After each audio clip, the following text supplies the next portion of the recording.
Bonsoir à tous, je vais vous faire une présentation d'une application que je trouve très intéressante et qui s'appelle Yahoo News Digest. Alors c'est une application de news, donc pour rester informé de ce qui se passe dans le monde, qui est éditée par Yahoo, qui est gratuite, qui existe sur iPhone, iPad et sur Android. Elle est gratuite, je ne sais plus si je l'ai dit, et elle a la particularité de travailler sous forme d'édition, c'est-à-dire qu'en gros, on va recevoir 2 fois par jour une édition, donc un résumé de différentes news, et ce sera les mêmes news qui seront disponibles sur cette application entre 8h et 18h, et ensuite de 18h à 8h le lendemain matin. C'est-à-dire qu'en gros, ça nous apprend finalement à rester informé 2 fois par jour uniquement, et à pas revenir 10 000 fois sur la même application, puisque les news ne vont pas changer. Donc Yahoo, dans cette application, va se charger de faire une synthèse de différents news, de différents réseaux de nouvelles, de différents journaux, et il va nous en faire un résumé en fait 2 fois par jour. En gros, c'est ça le principe. Alors, il se trouve qu'elle est en anglais, cette application. En termes d'édition, c'est-à-dire qu'en termes d'information, on a une édition internationale, on a une édition canadienne, américaine et anglaise. Donc moi j'ai choisi l'édition internationale. Et j'ai choisi aussi dans les notifications, on va le voir ici.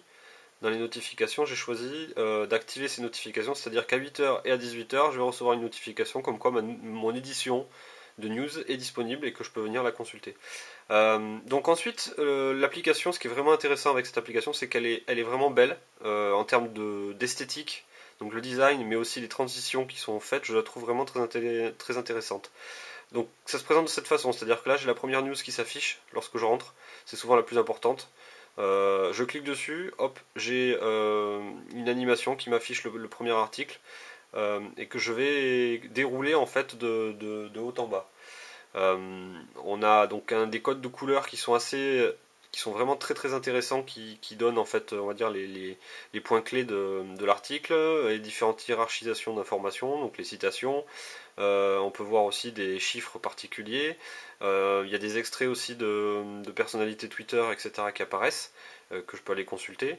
Ensuite, si on veut creuser un peu plus le sujet, on a accès à différents autres articles avec des photos additionnelles, etc.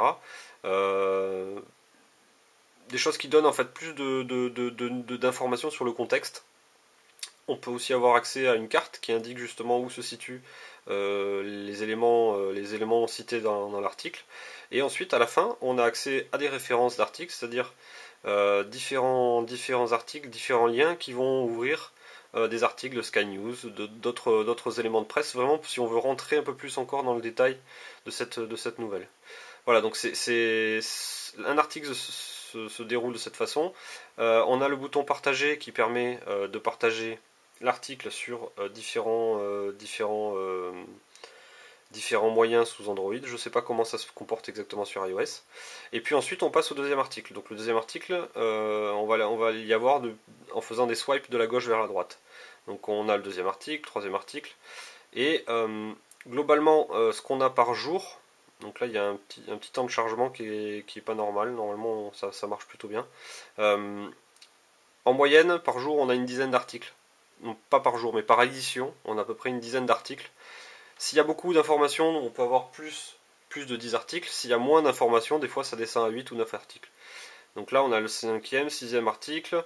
Qu'est-ce qu'on peut regarder comme article intéressant sur la technologie, loisirs, sciences. Oui, donc on a un article qui est assez drôle, c'est qu'en gros, il y a un ancien dictateur qui tente une action en justice contre Ubisoft et Call of Duty. Voilà, donc il y a différentes choses qui peuvent être intéressantes à lire. Et puis une fois qu'on a passé le dernier article, on a des petites informations qui nous disent voilà, vous avez atteint votre 11e article, et puis ils nous mettent une petite Did you know, qui peut être des fois intéressant. Et puis ensuite on peut aller aussi chercher d'autres articles qui sont issus peut-être d'autres éditions. Donc là on peut lire quelque chose sur Hillary Clinton.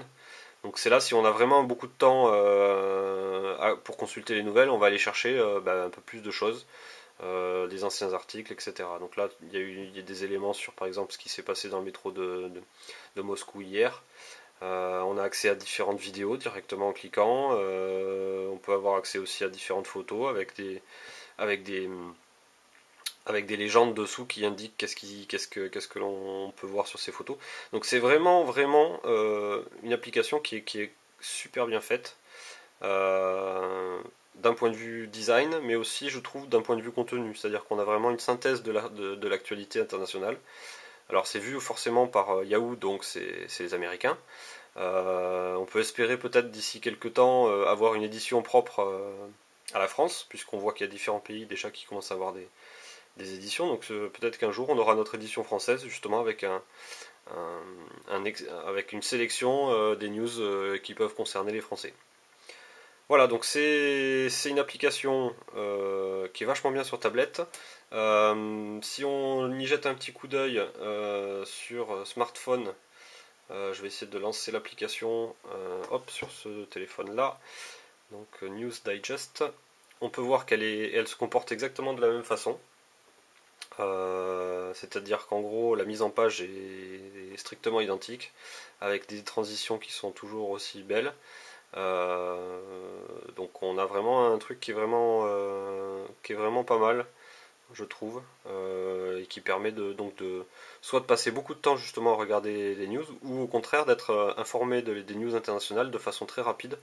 En quelques secondes ou quelques minutes, on peut avoir un extrait complet de ce qui s'est passé aujourd'hui. Et voilà, et donc juste pour répéter, l'avantage aussi de cette application, c'est que on a 2 éditions par jour. Donc une édition à 8h le matin, une édition à 18h. Donc je trouve que ce concept-là est assez intéressant.